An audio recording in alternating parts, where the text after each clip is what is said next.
dear listeners. This is Jonah Goldberg, host of the Remnant podcast, brought to you by the Dispatch and Dispatch Media. I had a long day yesterday, went up to Princeton to give a talk, and then drove up and drove back. And it turns out they put Princeton farther away from Washington, D.C. than I anticipated. But that's neither here nor there.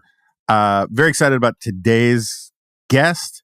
Longtime friend. I'm a longtime admirer. He's now with the Free Press. He's a podcaster. His old podcast will be coming back bigger, stronger than ever, with one bionic eye and two bionic legs on the Free Press soon. None other than Eli Lake. Eli, welcome back to the Remnant. Yeah, thank you so much for having me. The feeling is mutual. Let me ask you a question. Remember that scene in Pulp Fiction where the guy who had been hiding in the room comes out and starts blazing and shoots at John Travolta and Samuel L. Jackson and just basically misses, but tries to murder them both? Why can't Israel have the sort of attitude that sort of says that's okay? Why did they have to shoot back? Why, can't Iran have a free pass since sort of the old no harm, no foul kind of thing? Why do you bloodthirsty hawks want to do it this way? Jonah, it goes back to Grotius and Kant, the no harm, no foul rule of international relations. I think that some of this is I don't understand why we have to use a word, this remnant of this fantasy that you can negotiate with the Iranians, and if the right mix of incentives and threats will kind of get an agreement with short of war. The Iranians have been voting for war and choosing war. Their leadership has now for since 1979, nearly 50 years. So some of it is that, because I think that if it was just two random countries and this had happened, you wouldn't have an American president say, take the win. And then another element is that there seems to be, and I'm not the first person to observe this, but that Israel's allowed to fight, but they are only allowed to fight to a tie. So the idea that war will change the dynamics, which has to happen for many good reasons in just Gaza, but really Gaza is an extension of this Iran policy. So my view at this point, as I think Glenn Greenwald recently called me a fanatic neocon Zionist or something, is that there is a war between Israel and Iran. It's been going on for a long time. And now it should be in everyone's interest to help Israel or to allow Israel to win it, because then something can actually change. Just having a series of skirmishes where Israel will assassinate, a general or a scientist, and the Iranians will support terror organizations and kill innocent civilians, that is not a sustainable path. That's not... I think at this point, just sort of to say this regime has to go. It doesn't mean I think we should repeat the Iraq war for Iran. That would be imprudent for a number of reasons. But we certainly should have an eye on taking this regime out. That's a threat to not just Israel, to the entire region. It's a threat to Americans. They have American blood on their hands. Even if we find out that Iranian generals didn't know exactly the plans of October 7th, they are certainly culpable and responsible for October 7th because of their longstanding relationship with Islamic Jihad and Hamas. So at this point, the exact response I'm less interested in. I'm much more interested in, can we get our heads around the idea that I am not interested in a P5+1 negotiation with Iranian leaders. I am interested in the end of the Iranian leaders and new Iranian leaders to come up after they lose a war. I mean, we're just kind of learning this lesson that interstate conflict matters when we were on that vacation from history. And part of that lesson ought to be that, we can't just be in a situation where one party gets to violate every known rule of not just war, but in general international relations. I mean, it's a huge violation of international law no one talks about. Why was an Iranian general in a diplomatic facility plotting attacks on Israel? That itself is you're not supposed to do that. So at this point, I'm less interested in what Israel's response to this one event and more having kind of what's the strategic vision for basically cutting off the head of the snake? What's the strategic vision for ending this strategy of encirclement of Israel with Iranian proxies. How do we do it? I would love it if there was a democratic revolution tomorrow in Iran. I've been writing about this now for 20 years, but there has to be some strategy at this point, not invading Iran and occupying it and things like that, but there has to be an understanding the leadership is the target and we can't live with these people. I mean, I guess I sort of knew it in a generic sense beforehand, but I hadn't really thought about it in these terms. Is that there's this weird thing right now where people think irrationally about Israel. I think the more acute version are the people who irrationally hate it. But you can make a case that, love is an irrational thing too, and there are people who are irrationally in love. I just think the case for loving Israel is much stronger and more grounded in reality, but clearly there are gung-ho people. That's not really the conversation I want to get into. At the same time, people think irrationally about Iran.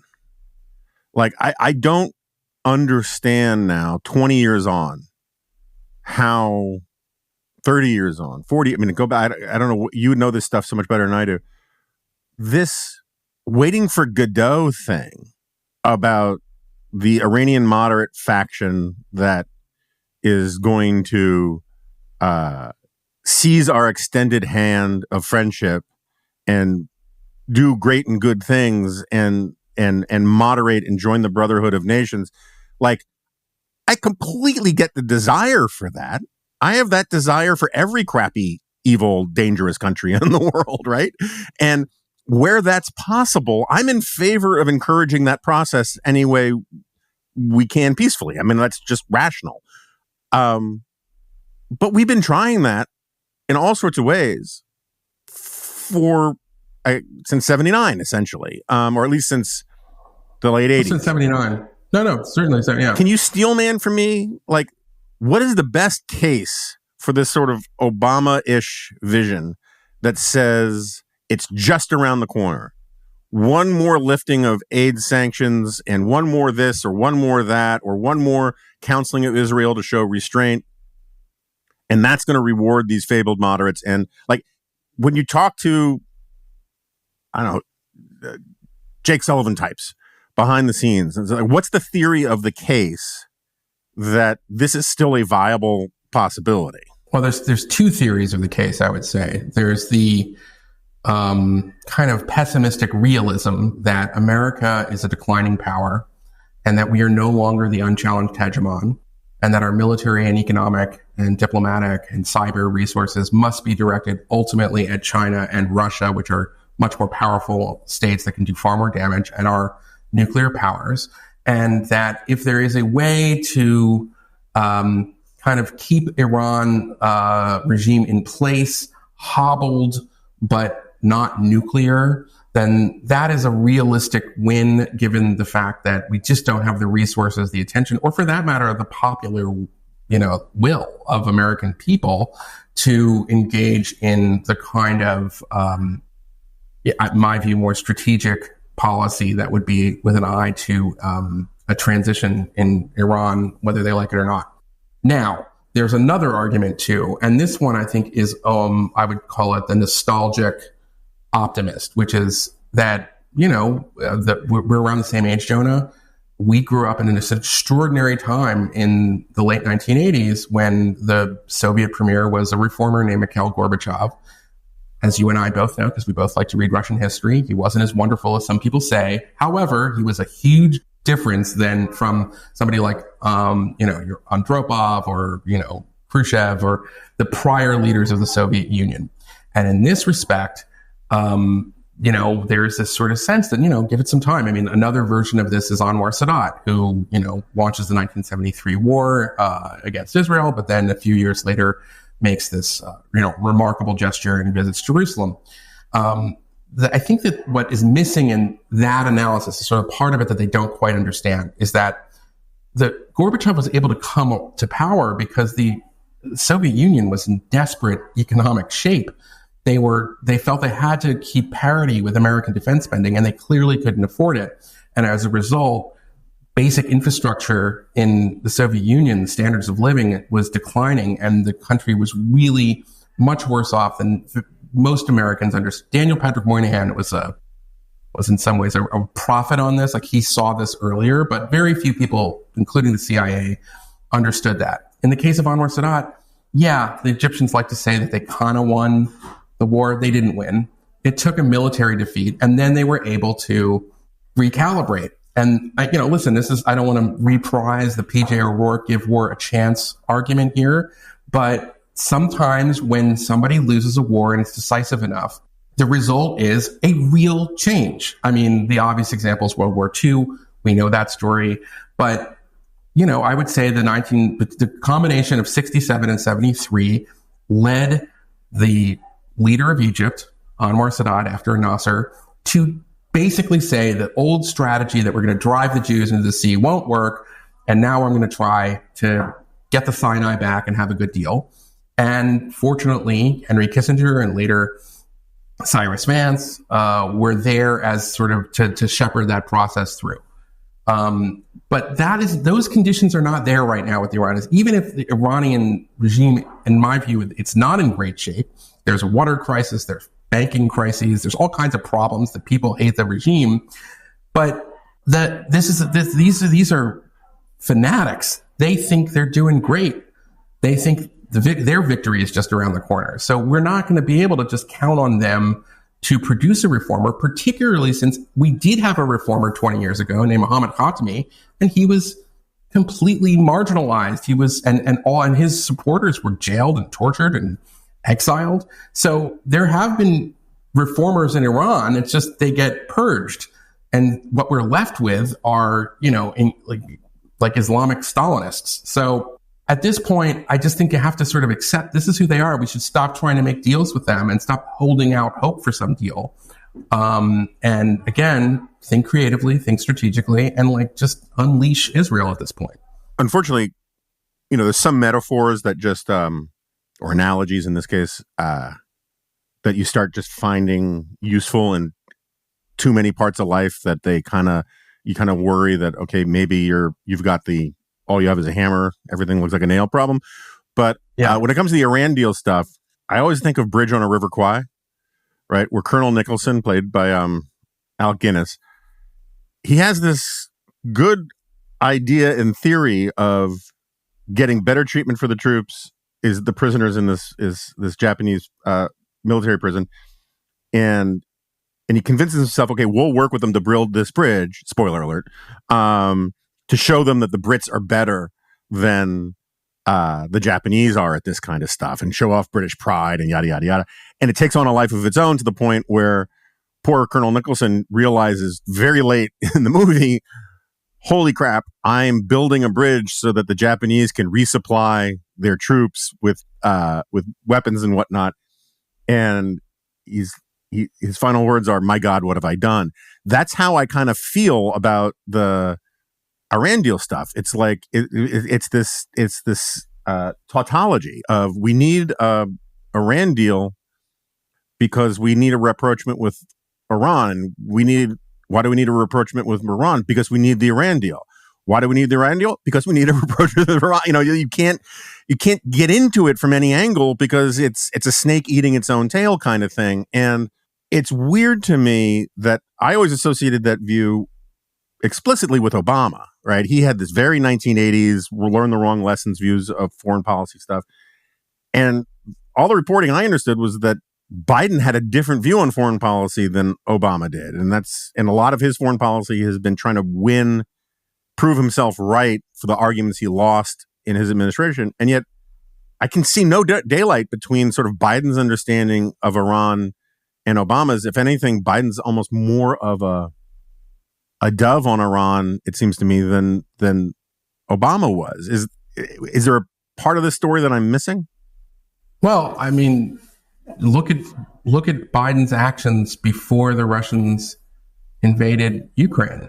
I mean, there were announcements of intelligence which turned out to be correct, but he wanted to he had a summit with Putin. He lifted the sanctions on Nord Stream 2 when the U.S. learned that there was a hack of, I think they're called the Colonial Pipeline, which caused a brief disruption of gas stations throughout the country. There was no real serious kind of response. I think it's just Biden wanted to believe that let's just not start anything, and let's focus on what I want to focus on, which is is gigantic spending for infrastructure and everything else that his priority is. And I think that's just his temperament. So when it comes to Iran, in a sense, you could argue that, they didn't just get back into the deal for nothing. They needed to have a certain commitment from the Iranians to end their violations after Trump pulls out of the deal. But the fact that they could never get that, and then the so-called, which were the fake reformers or the fake moderates that were elected before, lose power, they're humiliated. There was never like a kind of like, did you get the memo? Like they're not going to negotiate on this. It's not happening. And what have we seen from the Iranians? The same thing we've seen from the Russians, that in the face of like, let's just try to work something out, they get more and more aggressive. And I'm more optimistic in some ways about China. And I think that if you would talk to Jake Sullivan to steelman it, he would say, we've got to focus on the number one threat, and on China, they have done much more. They've, I think, instrumentalized what's known as the Quad process, which is Japan, South Korea, India, US. That's really good. And they've done things, I think, that are beginning, and they've certainly done more behind the scenes. It's not a sexy headline to free our critical supply chains from China. All of that's really important. But at the same time, we're a superpower. We have to be able to do more than one thing at once. And I just think it's self-defeating. We sort of deter ourselves when we say we cannot be more aggressive on this front because we have to focus on this other thing. And by the way, we're going to end up, if Putin gets to freeze the conflict in Ukraine and gets to say, this risky maneuver that I did in 2022 ended up working. My economy is not ruined. I'm still in power. We have more of Ukraine that is now under Russian territory. Well, that as many guests have made up, and you've made this point before, that's a green light for China to take Taiwan. So the thing that we're trying to prevent, which is a Chinese move on Taiwan, becomes more likely when we fail to stop the Iranians and we fail to deter the Russians, because it says something about American resolve. And that's a real problem at this point. The signals we're sending on American resolve are by far the most dangerous things we're doing. Worse, because remember, Obama at least gets credit for taking out bin Laden. And I think he tried to use that credit to do a bunch of things I didn't agree with, like not intervening in Syria and all kinds of other things. But he gets that he took out bin Laden, and that was like, you would call it the resolve meter is, filled up. And it's amazing how little it takes to have a talking point to rebut these things. I mean, I just wrote my LA Times column. Was I generally find I'm of two minds, right? On the one hand, in one way, I find a lot of international relations stuff a stupidity agreed upon, in the sense that, like, the way, getting back to the Israel stuff when you were talking about it in the beginning, is, like Hamas, they're just flesh-made drones of Iran, right? That's all they are, right? I mean, like, maybe they're a little less reliable than a drone in some ways. Some days they're much more reliable, much more successful than drones. But they are not fully independent entities with their own agency. They can only do so much without Iran's permission. They can only do even less without Iran's support and resupply and weapons and all these kinds of things. And so this idea that Iran was attacking Israel with drones, well, Iran has been attacking Israel with human drones and humans with rockets for decades, right? And so, like, you try to explain, like, if you try to explain these rules to a Martian, right, who just doesn't understand, it's like, well, you see, this attack is different because it came from Iran's soil, and this attack is not as serious because it came from a different country, even though Iran was handling the remote controls on it, and with the escalatory ladder stuff, it's like that the signs at construction sites, days since an accident, right? Days since, whatever. The goes back to 0 after each one for at least one side. And I find it also preposterous. At the same time, it's like you can say the rules of monopoly are preposterous, but those are the rules, right? This is actually how this crap works. So you can complain about it and say, well, this is stupid. It shouldn't work that way, but it does. And some of it is, we're not going to get into grotious, but some of it actually has to do with human nature. It's like humans are actually wired in a certain way to perceive threats and escalation and posturing in irrational ways that are rational only in the sense that that's how we're wired. So you can rationally analyze how we're going to irrationally respond to things. And so I bring that up in part because I'm very much against the Biden take the win position for all sorts of reasons, and I think there's a lot of problems with it. Again, if you shoot somebody and they have a bulletproof vest on, and so they're okay, that doesn't mean the person who shot you gets no harm, no foul, right? That's a terrible framing of these kinds of things.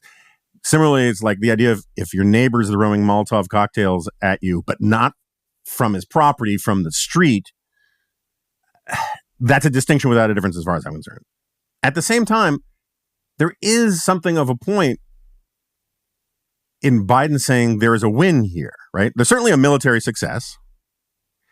And the signal that Iran got on Saturday is that when stuff really goes down, you're going to have to contend with the fact that the United States and a bunch of Arab allies and Britain and who knows who else are actually going to get Israel's back. And that is a major deterrent force multiplier. It's going to change Iranian thinking on a whole bunch of things.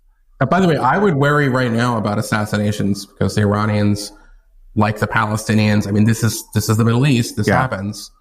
So I would very much worry about King Abdullah right now and Crown Prince Abdullah and lots of other Arab leaders who made it very clear they participated in the defense of the world's only Jewish state. That is, I don't have any information, but that's how the Iranians sadly think. They are a nation. For sure. Hostage takers and assassins and terrorists. So that's who they are. But if you look at the polling in Israel, it seems to me that there are a lot of Israelis who think, hey, this international coalition thing is awesome. Let's double down on that and hold off on the taking out some Iranian base thing somewhere. While American hawks seem much more, you got to punch them back in the nose hard. I'm sympathetic to both. I'm a kind of an American hawk on this stuff. But how do you game it out? Do you think take the language of take the win out of it. If you were in the Israeli war cabinet, how would you be counseling right now? Well, I would tell Unit 8200 to give me your 5 best options for sabotaging various Iranian nuclear facilities. That is the kind of attack where it will happen. Everybody will know it was probably Israel, but you don't have to come out and say it was us. You know what I mean? Although the Israelis are brilliant at the non-denial denials when various bad guys get killed. There was I used to do this. I had an idea once to do a one-act play called The Press Conference where some international reporter says, Imad Mughniyeh was just blown up and, did Israel have anything to do with it? And the response is always like, Israel did not talk about its strategic reasons for doing this or doing that, but if you are at the Hotel Iswana in room 1422, you might remember that on April 16th, that's how they always sort of say it without saying it. So, so I would certainly, I would want to take advantage of the situation to really try to make it harder for the Iranians to get a nuclear weapon, which is the most important thing right now. Which is the Iranian, the Israelis have been doing that, but I would, if there was an option there. And then, as far as everything else goes, I think they should respond, but at the same time, it's not such a terrible thing to basically play the same game the Iranians did after the Quds Force commander was blown up, which is we're going to respond. And then, hey, think on that, why don't you freak out for a little bit there? There was already in Iran, there were all kinds of things that were being done. Like, it's hard to kind of get a read on it, but there were, gas stations were closing and all kinds of things like that. Let them freak out, have a paranoid moment. And Israel can respond at its time and its choosing, that kind of thing. So I kind of defer right now to the Israeli cabinet because I can argue it both ways. I tweeted now's a good time to take out the reactors, and all the Obamans, piled on me on Twitter when they were saying, what about the fallout and And I'm like, no, I think we just have to understand it's a war. I would much prefer, what to me is more important is just a little bit more of some strategic clarity from Biden to say, we've had a policy where we've been holding out hope to re-enter and repair this nuclear agreement. We don't think that's possible anymore. So we are doubling down on an alliance to contain, deter, and ultimately change Iran. That would be fantastic. And that to me is more important than a punch in the nose from Israel that says, this is what happens. What's the line from the big line? This is what happens, Donnie. We can't say it. Anyway, you know what I mean? We don't have to take the baseball bat to the Corvette. That's what I'm trying to say. There's all kinds of ways that you can send that message of deterrence. And I think that I can argue it both ways, but I respect the sovereign decision of the Israelis at this point. Yeah. Let's bring it back to America. Let's start with the sort of progressive types in the House. Well, let's talk about the left of the Democratic Party, and then we can talk about the right of the Republican Party. I'm saving dessert for the end.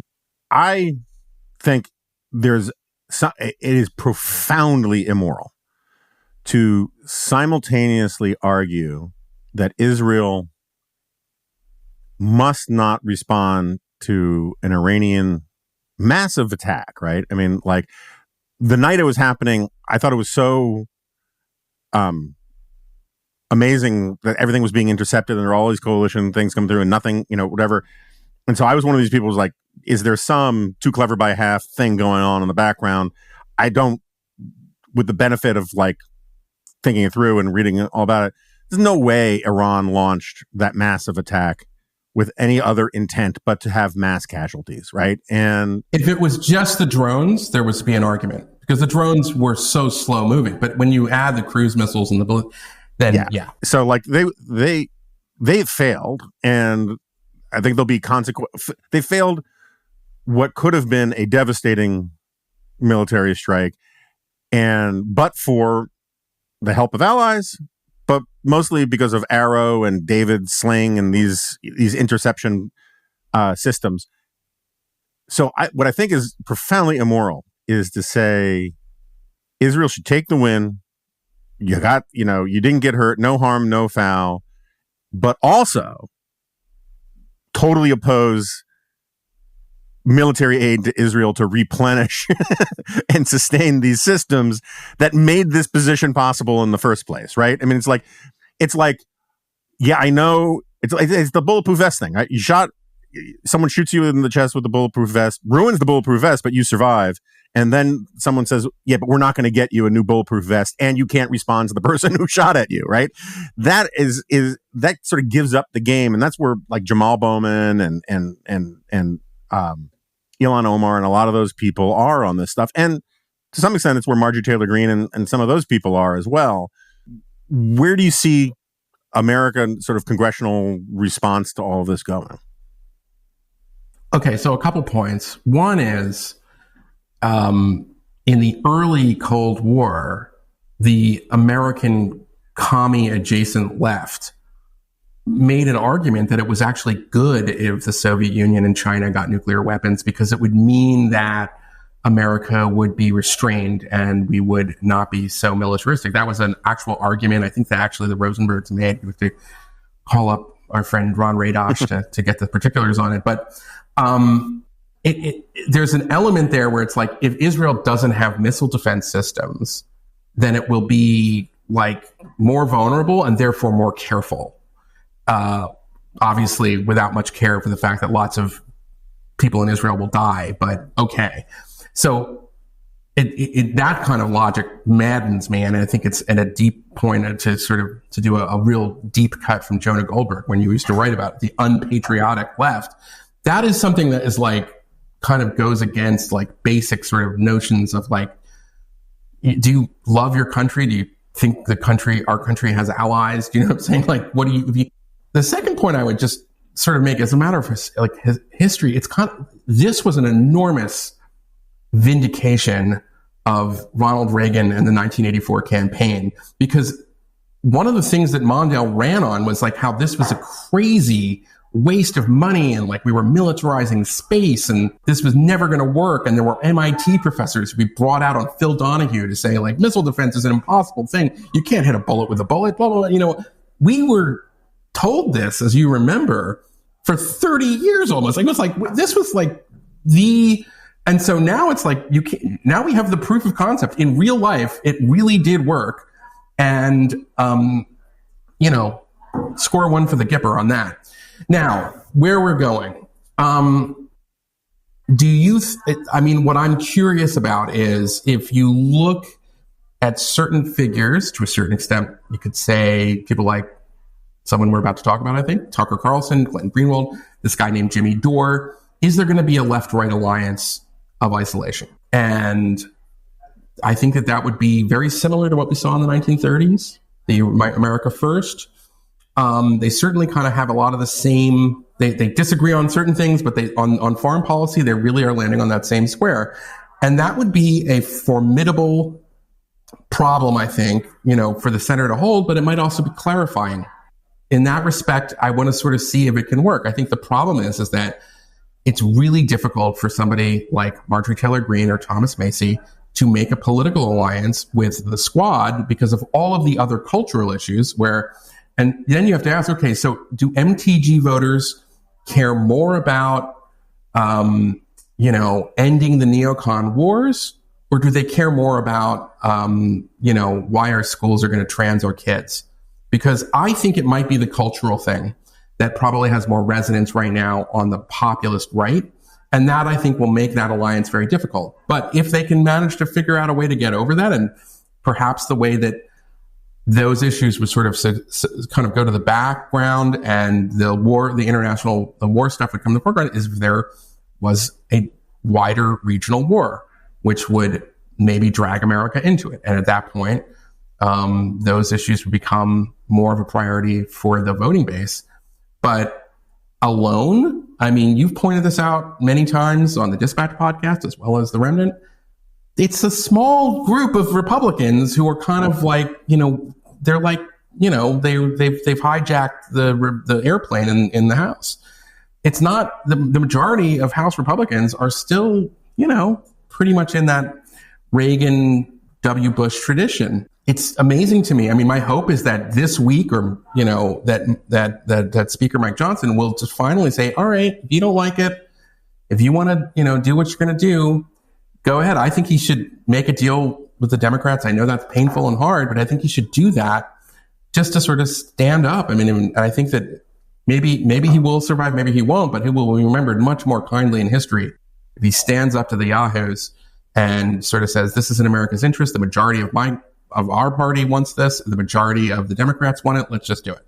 I wanted to talk about the bizarre protests that responded to Israel successfully defensively defending itself without killing anybody. Jonah, I got to tell you, it was a genocide against Iran and drones indigenous to Iran.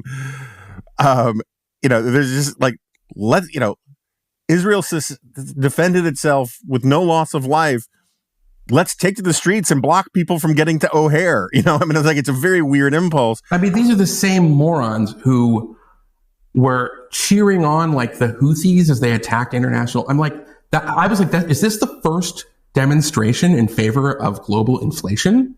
Like, really? This is what you're going to get behind? Have you looked into the Houthis, by the way? Have you kind of checked out what they're about? I think you guys might have different theories of gender ideology, but okay. And also but this gets to the point of why it's going to be difficult for the Marjorie Taylor Greene types form an alliance with people in some of these protests carrying around Hezbollah flags, right? And so, and chanting death to America and that kind of thing. It's like Marjorie Taylor Greene I don't think has a lot of principles, but like she can't be seen hanging out with people chanting "Death to America." And I want to ask you sort of a different question, just because it's and it's one.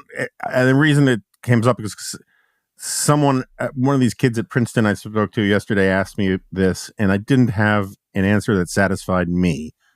Stipulate most Democrats, elected Democrats, do not want anything to do with and do not support these jackwads, supporting Hezbollah and Hamas and blocking airports, and they're embarrassed by them and they're annoyed by them. And, the median Democrat is much closer to Spamberger than they are to Tlaib, right?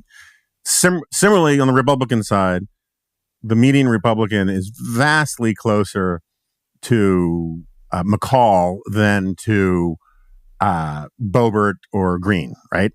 What is you used to do this character for the Free Beacon podcast about, Dr. Brookings von whatever what was his name? It was what was it? Leonard Pondrive. And the whole shtick was the sort of smarminess and effete gooberness of moderate, mushy, middle, elite establishment opinion kind of thing, right? Yeah, who are always like hedging and like trying to sort of say, no, there's a middle ground. And I don't want to get all Yates in the center will not hold and all that kind of stuff. But what is your explanation for why there is no? I mean, Rush Limbaugh used to say, you'll never hear about the raging moderates or whatever, that kind of stuff. But like, why is there no spokesperson for the non-crazy caucus in either party who's willing to sort of say, guys, sober up and put down the pipe here because this is nuts? And why is pandering to large constituencies has political incentives to it? How come no one's pandering to the sane? Well, it's a little bit like the old joke, why aren't Republicans protest as much as like Democrats and leftists? It's because Republicans have jobs and families. And, the people who are on the fringes are just kind of like, they're worth 10 moderates who really don't pay attention all the time and can't follow every nook and cranny of a piece. Like, we are in the business, so we have to follow this stuff. But then there's another group, there are people who are just engaged all the time, and they're willing to, tweet more, protest more, just they're so motivated. And, that's, and ultimately in the era of social media, those people really punch way above their weight. And I think that's one of the reasons why the extremes have much more influence now, because if you just are like a sane normie, you probably have other pursuits, as you should as an American. It's one of the great things about this country is that we are not, we don't, you're going to help me out with this. There's a theory about like how the Europeans always like have to pay attention to politics because it's like life and death for them. But you have the luxury in America to just be like, all right, whatever, I'm going to tend to my garden and do what I got to do. And, I'll vote, and you can not be engaged. And it's one of the great things about this country. And I just think that that's like part of the problem, is that the people who are most engaged are most extreme. And those people kind of have been ruling the day really for the last 10 years. It's like really the rise of social media, the importance of Twitter in particular to members of Congress, means that like, you might have a majority behind you, but they are not going to do the work to, drive their point home the way that people who believe that, the 2020 election was stolen are going to every single day. They're going to pick apart everything. They're going to come up with new reasons, and they're just going to be there, and they're going to reward their friends, and they're going to punish their enemies. And that's what they do. All right, this is a pretty good, one might even say masterful setup to pivot to a piece you have over at the Free Press about Tucker Carlson and what's happened to him.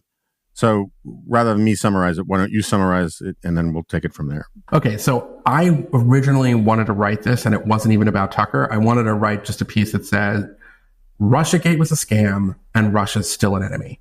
Because what I saw was that there were a number of people who were on the right who I thought had the right instincts when it came to Russiagate, which we've talked about before, and I've spent a lot of time on, but just lost the plot when it came to Russia.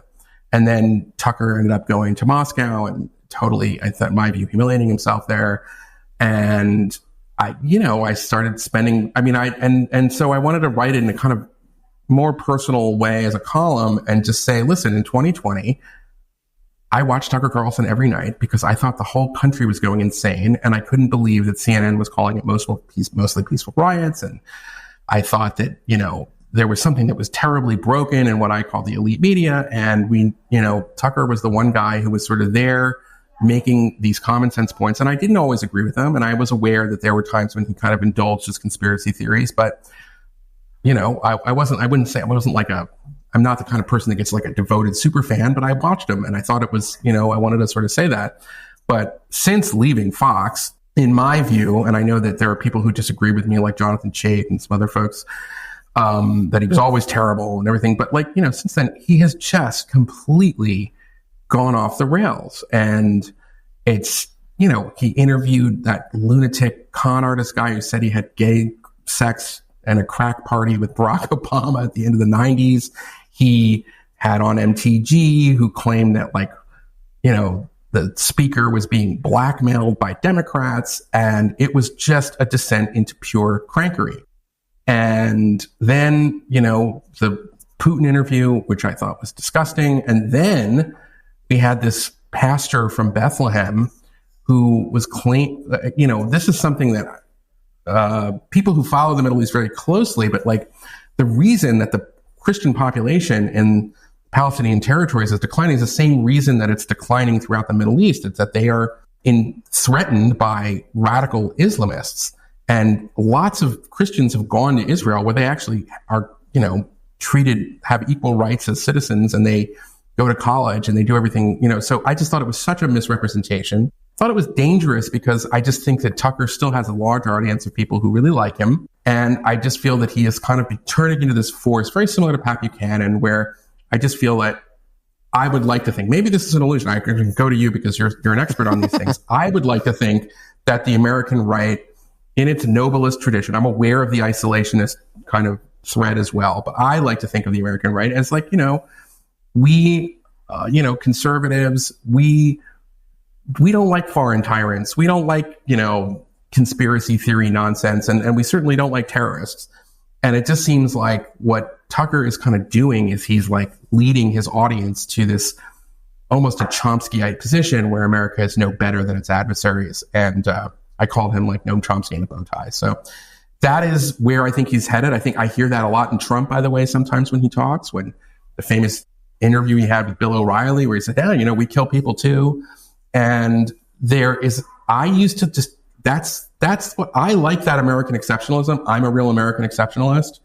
And I just see a kind of rise of an America unexceptionalist right, which I don't like. So I wrote about it. Okay. So agree with almost entirely profoundly about the American exceptionalism part, about the broad brushstrokes of the problem that we face. I feel like I got to just sort of start with the small disagreement. I think you soft pedal how bad Tucker was when he was still on Fox and how predictable this turn was. And I have a different theory of the case about why he's, to the extent he's gotten worse. Again, I think Patriot Purge was very bad. That was the I know, that's why that was the straw that broke camel's back for me to leave. And but he was doing crazy stuff about gypsies a long time ago. This stuff going after, the weird conspiratorial stuff about Paul Singer. Yeah, that was very bad, obviously. Yeah. You can go down a long, and I know you agree with the things that I thought were bad. I just think that you gave them short shrift in your case about. Well, yeah. Can I let me defend myself a little bit, because I had a line in there. I didn't bring up those examples. I brought up his theories about CIA and JFK, and I brought up, certainly the FBI. I feel like I don't need to. Let me just say this following disclaimer. Were there FBI people on January 6th? Yes, probably. That's the job of the FBI. They, keep an eye on potentially domestic insurgent types or whatever. So yeah, I'm sure there were. The FBI, I have written extensively about, does lots of bad things. I think it is in need of serious top to bottom reform.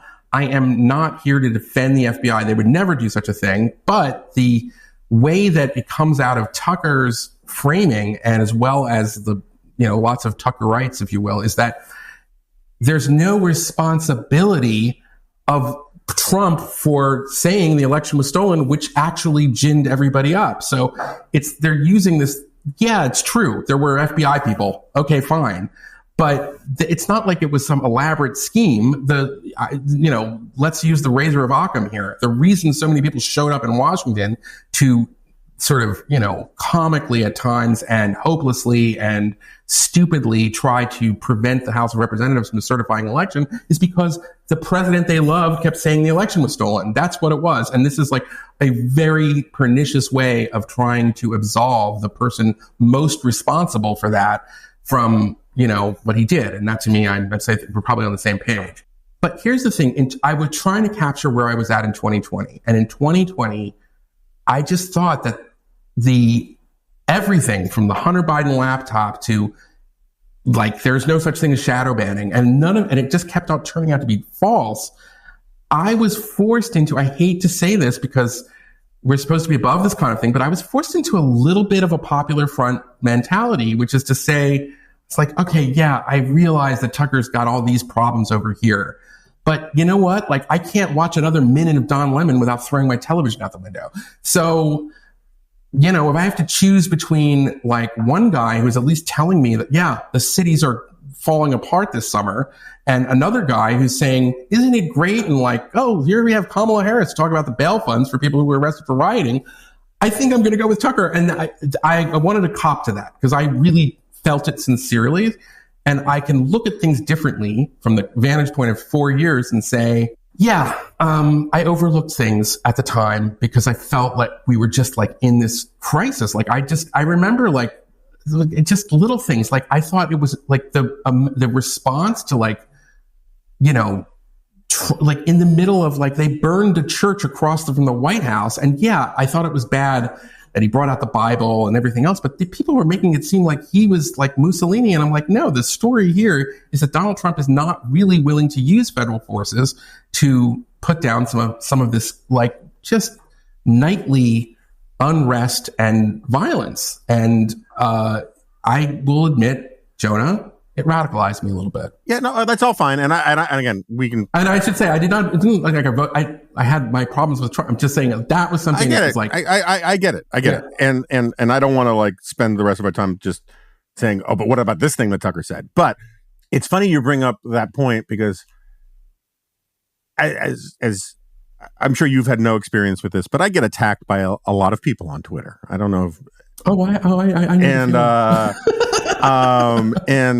And it's always hard to know how much you ignore them, how much is it a bot, how much is it this, how much is it just people screwing with you. But I consistently, when I complain about the idiots closing down the San Francisco bridge, right, or or blocking people from airports, it's you got to arrest these people right away. And I stand by that. There's nothing in my 30 years as a public writer that says I am not in favor of policing, social order stuff. And the immediate response from people is, well, then you should stop voting for people like Biden. And I never voted for Biden, never voted for a Democrat. It's this myth. I'm sure there are websites out there talking about how I'm a big Biden supporter. I'm not a big Biden supporter.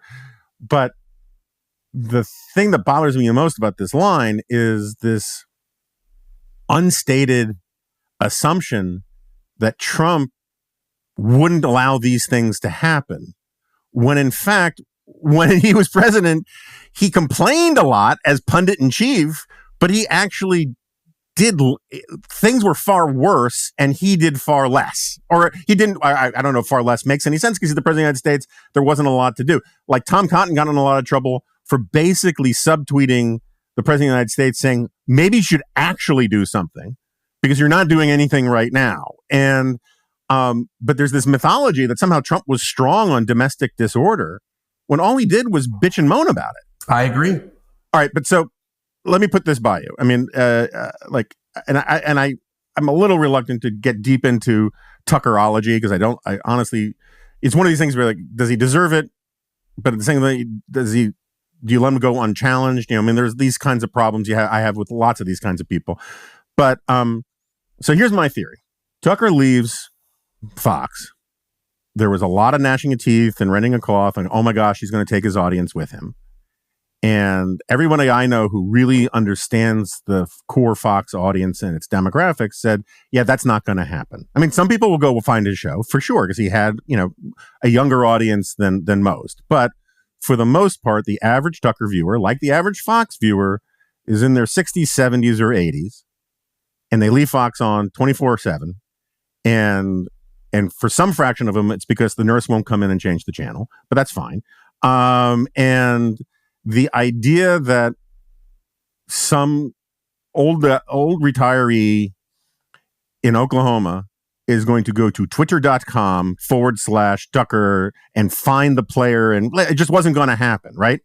And so Tucker's left in the situation where he needs to find essentially a sympathetic or potentially sympathetic new audience that cut their cable cord a long time ago. And he looks around, and who has the closest approximation to that audience? Ben Shapiro. And so, how do you undermine Ben Shapiro with very online, very angry young dudes? Well, you can't really go after most of his arguments because you agree with him because it's Coke versus Pepsi on most of the DEI type stuff.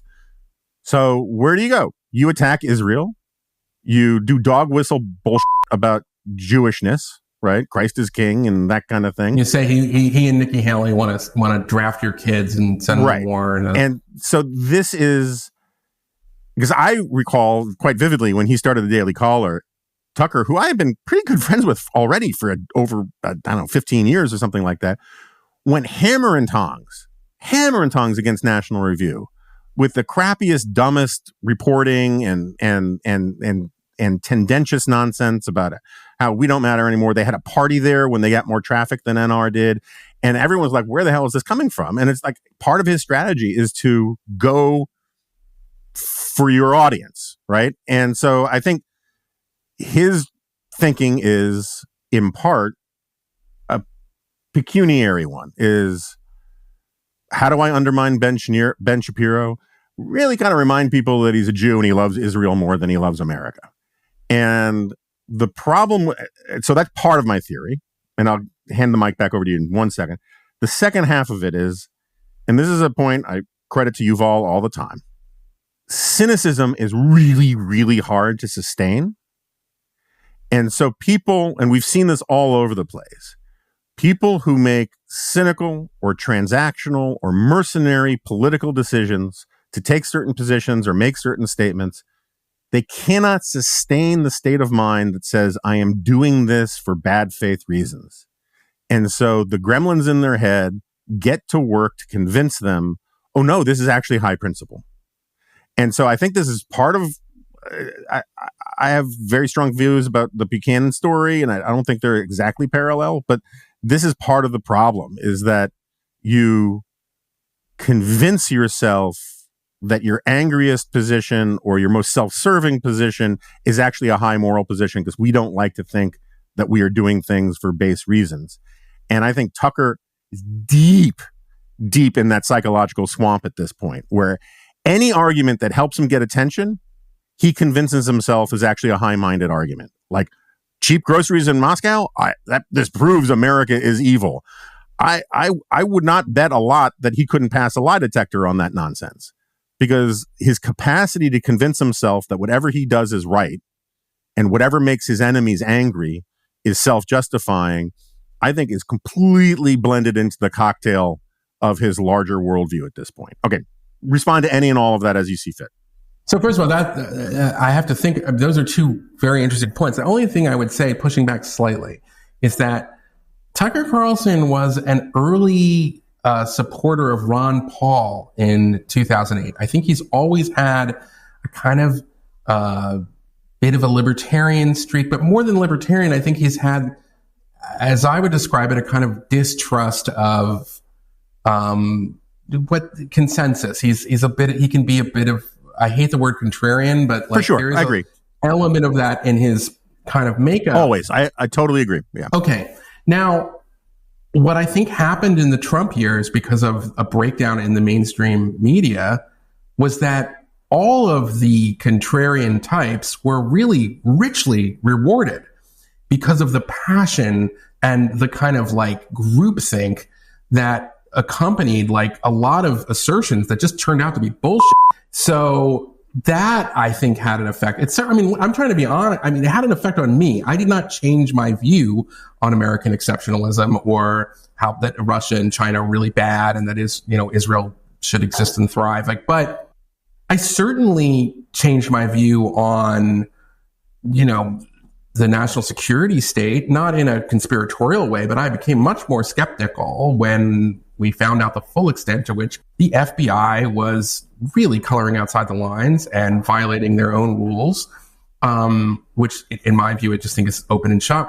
Basically had a double standard when it came to Trump-related investigations, especially in that first year, and during the election. So just for listeners, we will put links to Eli's. Your big piece was commentary, right, on this? Yeah, I had a bunch of commentary. So we'll put a link to a couple of those because I can hear people screaming, "What is he talking about? Why isn't Jonah challenging him on this?" And it's like, because Eli actually knows what he's talking about. And while I have my subtle disagreements, at the end of the day, I think the FBI behaved very badly. So let's put that aside. Anyway, go on. I'm sorry. Yeah. So like, I mean, maybe this is being too charitable, but I just kind of think that like, and listen, to a certain extent, I have not followed it as closely, but like, there seems to be evidence the Air Force at least thought that they saw UFOs. I'm not saying that means that there are aliens, but that it's like there are things that we were told is just nonsense that in the last few years have turned out to be true. I would say we're in an 8-year period.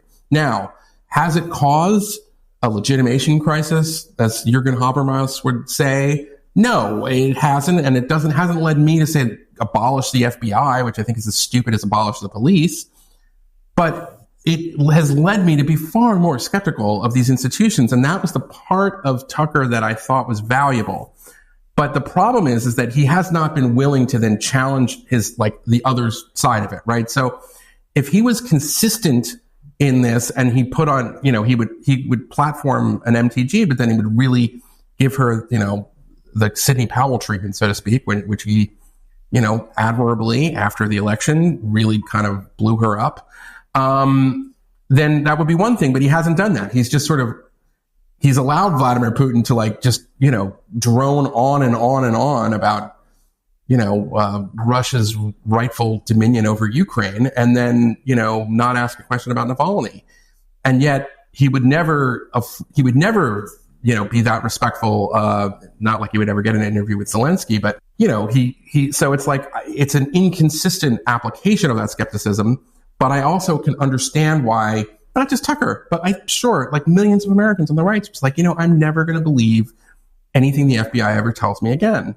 And that's a terrible thing, by the way. I actually want to get to a point where we can restore that trust, but I understand it. Without getting deep in the weeds on Tucker specifically, I think kudos to you for honesty about where your head was at, and I completely am sympathetic to where your head was at and all that. I'm just curious, Jonah, but can I ask, like, in 2020, didn't you kind of feel like, wow, this country is coming apart at the seams? I can't believe how crazy these Democrats are. What are they talking about? What, you know what I mean? Like, wasn't there a part of that? Like, I can't even utter in private, like, that maybe Roland Fryer has a point. You know what I'm saying? I mean, I'm just asking you, like, I mean, did you feel that? Yes, for sure. But okay. I think if we're going to turn this into an est session, I should just be clear about something, is that I felt, what was that movie, Koyaanisqatsi, right? I felt the world was in disorder for the previous 4 years as well. And so for me, this was, oh, look, part of that planet has calved off and crashed into that moon. That's interesting. But, like, it was like we were in a topsy-turvy, gravity-less world for a while. And, I was just talking to Nancy French about this. It's like, going back to 2015, 2016, when I was, barraged with all of this crazy ass anti-Semitic stuff. And very, very few people on the right were particularly troubled by it. That was the beginning of an ongoing process for me that went through the body snatcher phase and all of these things where I was like, a lot of my base assumptions, a lot of the assigned values I have for a lot of the independent variables and constants in my life are wrong, or they're changing. And so by the time you get to 2020, after years of COVID and starting a new business and all this kind of stuff, the riot stuff infuriated me. And it was the acceptance of the riots from I agree. Commanding heights of the culture and the Democratic Party. And so but also the intellectual analog to it, which was thriving on college campuses, which held that speech is violence, but violence is speech, right? And that's that syllogism allows you to forgive people burning places down and destroying people's livelihoods and homes and cars, while at the same time be outraged that someone said men can't get pregnant, right? And like that weird dysfunction, I saw riotously all over the place. And so I get feeling like the world is out of balance. I think, though, the point I was going to make is that I see Tucker increasingly, and Tucker's a better example of this than a lot of other people because he's smart, right? And this is one of the things I think a lot of people don't understand. A lot of the goobers who are saying crazy stuff are dumb people, and there's this problem is that some of them are not dumb, but they are very ignorant. It is entirely possible that Candace Owens actually has high cognitive capabilities, but she is completely ignorant and comes at things from ignorance. And when you're completely ignorant, you connect dots that seem like there's connections to you because you have no understanding of what you're looking at, right? And so like Benny Johnson, Candace Owens, to a certain extent, Charlie Kirk. I think a lot of these people, it's a 6 of one, half dozen of the other argument about whether they're primarily morons or incredibly ignorant, right? That's fine. Tucker's neither. And Dinesh is neither. Dinesh is one of the smartest people I know, which makes what he does and what Tucker does to me far less forgivable.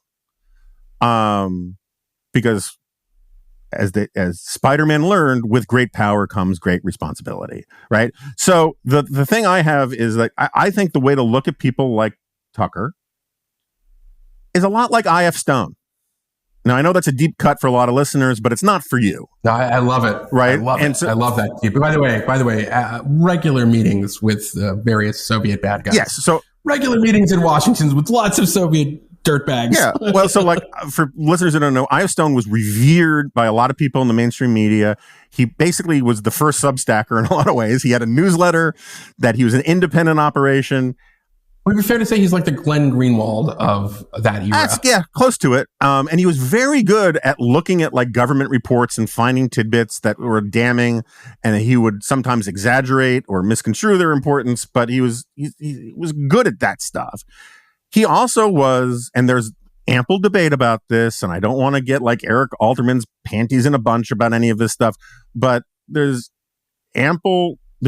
considerable debate about whether he was merely a useful idiot for the communists or he was in fact an asset or agent of the communists. And we can be agnostic about all that for these purposes. But the point is, there were a lot of meetings. And he argued it. Let's just say that. There's a lot of meetings. But I think we can be fair to him in the sense that, yeah, he's a journalist and he gets to meet with, But my point is that in his own head, like he thought he was doing right in all of these cases, even when he was arguing in bad faith and arguing that America used chemical weapons in the Korean War when we didn't, and all of these kinds of things, because he was of the lying for justice kind of popular front left.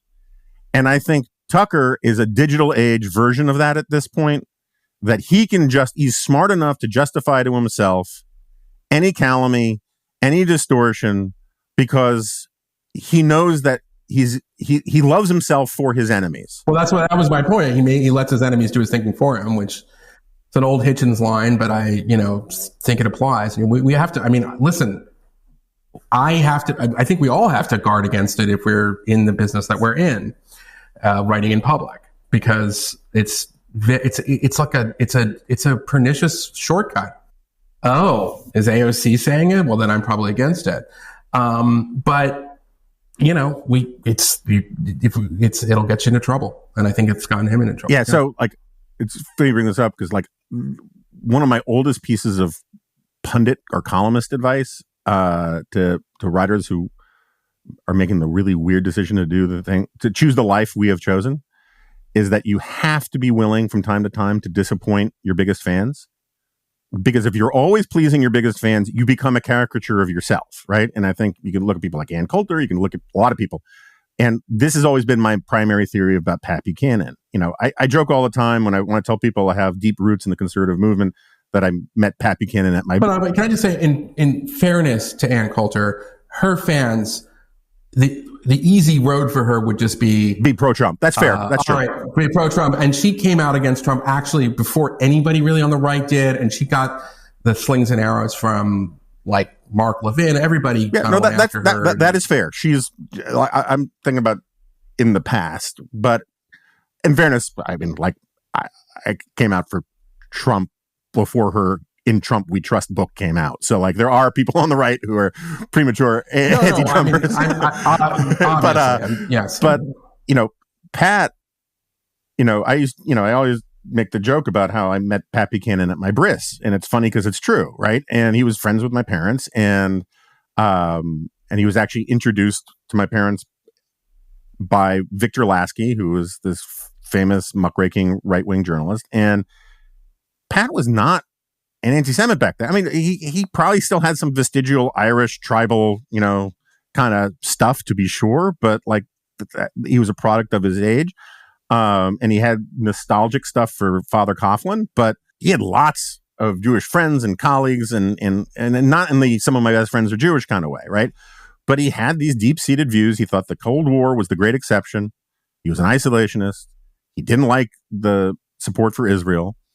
And he thought he was being very careful time and time again, and got condemned for being anti-Semitic from Bill Safire and other people and got praise from people who said, you're telling the truth, but you're not going far enough. And those are the people he kept listening to until, and I think it's a tragic story, the Pat Buchanan, who was this great patriot for a very long time, starts writing books about it. We shouldn't have gotten into World War II. Right. And he caricatures look like they're subjects because they exaggerate their most prominent features. And writers become caricatures where they take their most famous arguments and they start offering exaggerated versions of them. And I think that's what happened to Pat. I think that's, again, what's happening to Tucker is that they're taking their quirky, distinctive things and they just turn him to 11. And so, yeah, he always had a little Ron Paul in him. He always was too much of a contrarian type and all that kind of stuff.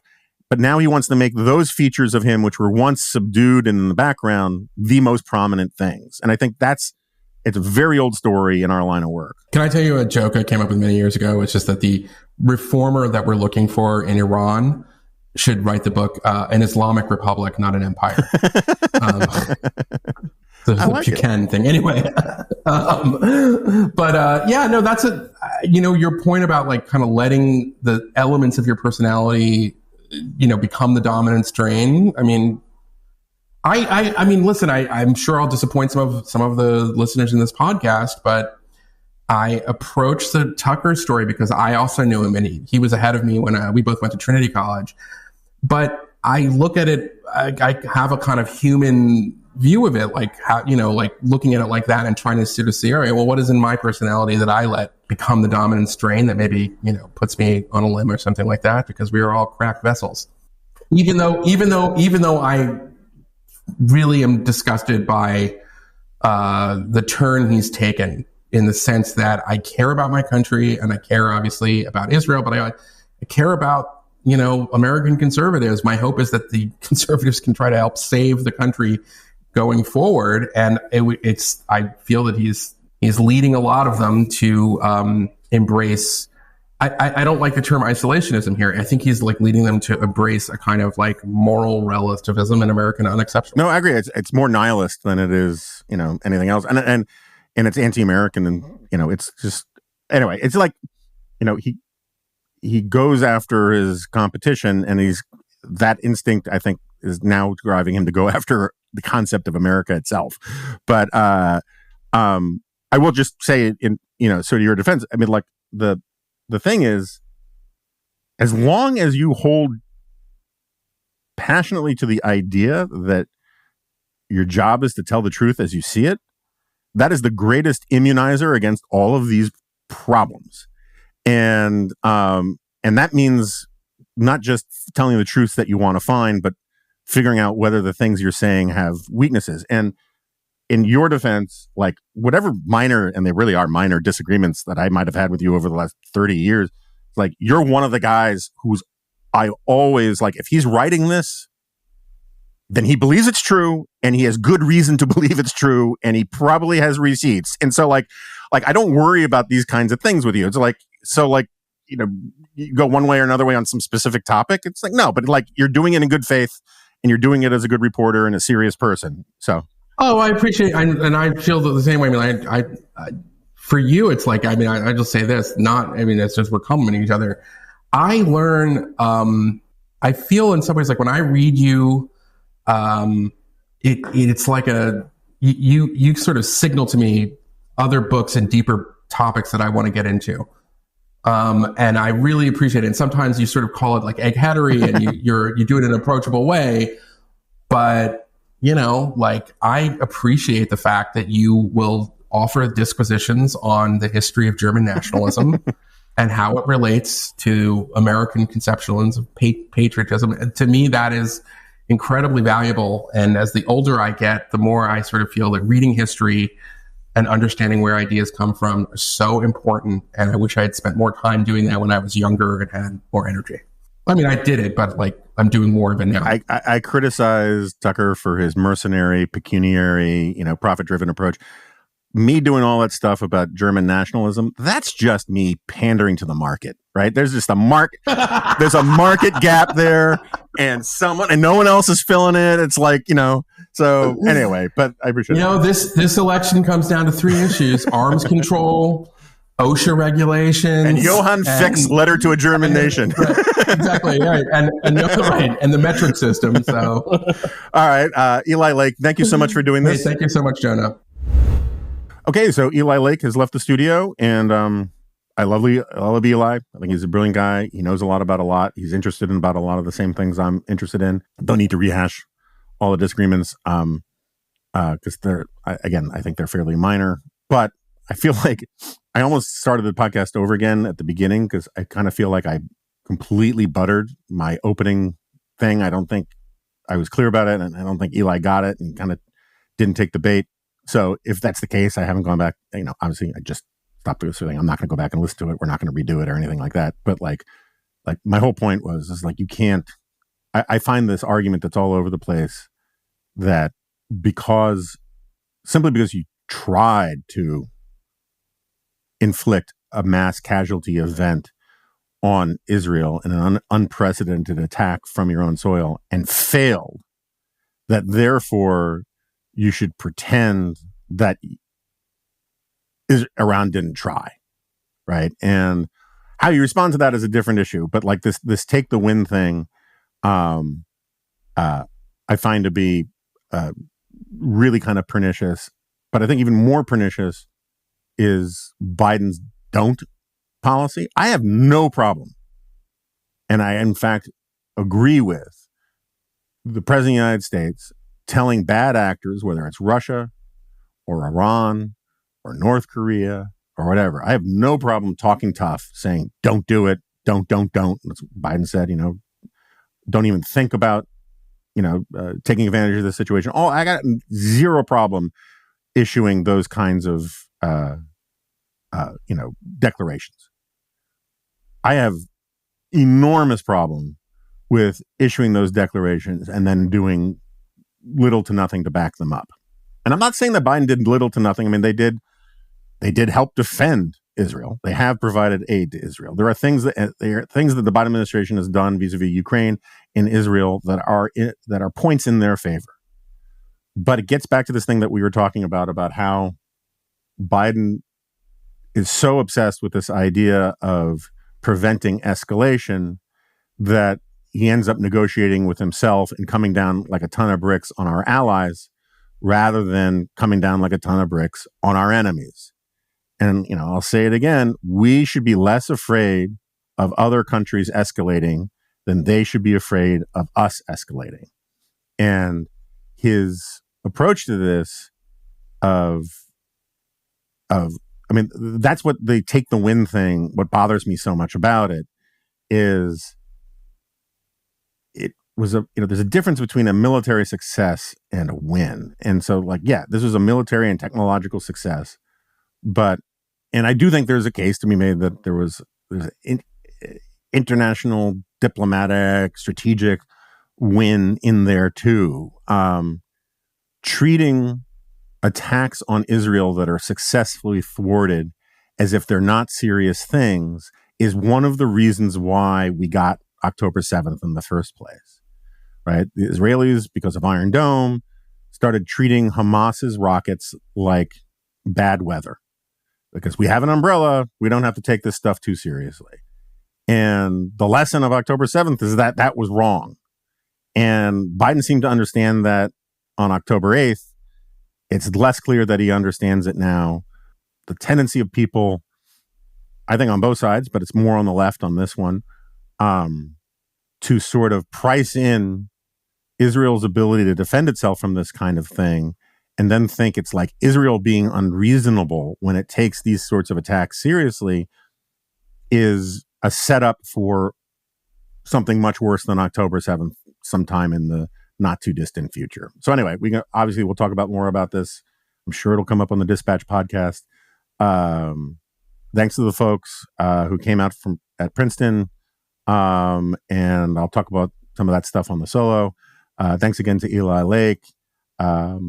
Everyone, if you could subscribe to the Dispatch, that would be awesome. We're having a lot of conversations in-house about growth and revenue and all these kinds of things. And the number one cure for everything is more subscribers. So if you could subscribe to the Dispatch, you'd be doing us a favor. I think you'd be doing yourself a favor. And I honestly and sincerely believe you'd be doing, the country a favor. And I can make that case later if you like. But in the meantime, thanks for listening, and I'll see you next time. This is a podcast.